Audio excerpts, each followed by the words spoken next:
অপেক্ষা করতে করতে ঘুমিয়েই পড়েছিলাম। হঠাৎ ফোন আসলো, ফোন করে বলল আমরা নিচে দাঁড়িয়ে আছি, তুই একটা ঠান্ডা জলের বোতল নিয়ে চলে আয়।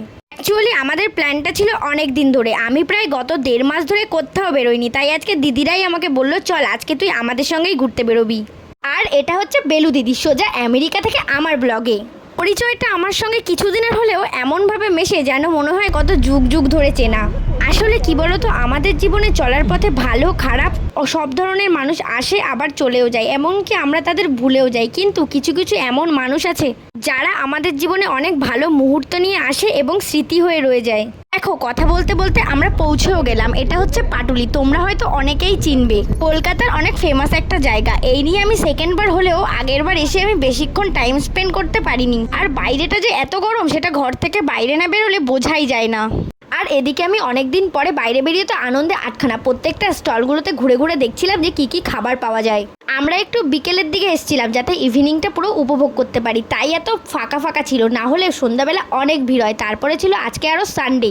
আর এই বেলু দিদি কিন্তু আমার মতোই ফটো তুলতে অনেক পছন্দ করে, তাই ভাবলাম চলো বেলু দিদি এবার কিছু খেয়ে আসি, তাই চলে আসলাম হাওয়াই মিঠাই কিনতে। আমার সঙ্গে কিন্তু আরও দুজন ছিল আমার মামুনি দিদি আর ছিল ফিওনা বুনু।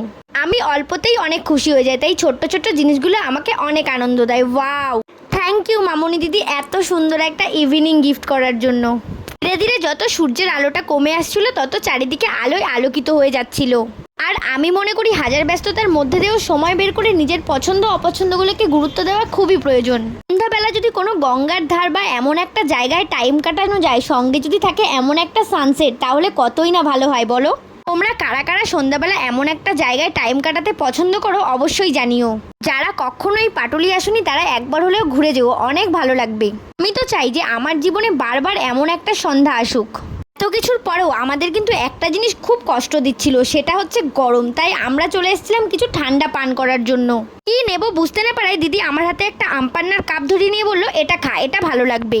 সত্যি কথা বলতে আশেপাশে এত ফাস্টফুডের দোকান ছিল, তারপরেও মনটা যেন পড়েছিল এই কোল্ড ড্রিঙ্কসের দোকানে। আর এখানেই এত সুন্দর ফুলগুলো দেখে খুব তোমার কথা মনে পড়ছিল। আর আজকে একটা তুমি নেই বলে দেখো কেমন আমাকে হেঁটে হেঁটে একা একা ভিডিও করতে হচ্ছে। না মানে একটু মজা করছিলাম আর কি। পরে আমি চলে গেলাম একটা স্টলে, এখান থেকে আমি ছোট্ট একটা গিফট নিয়েছিলাম বেলু দিদির জন্য। গিফটটা ছোট্ট হলেও এর মধ্যে ছিল আমার অনেক অনেক ভালোবাসা। আর আমার কাছে ভালোবাসার থেকে বড় গিফট কিচ্ছু হয় না। আর আমি তো এখানে ফুচকার স্টলে এসে অবাক হয়ে গেছি, এখানে নাকি ভেটকি ফুচকা মটন ফুচকা পাওয়া যায়।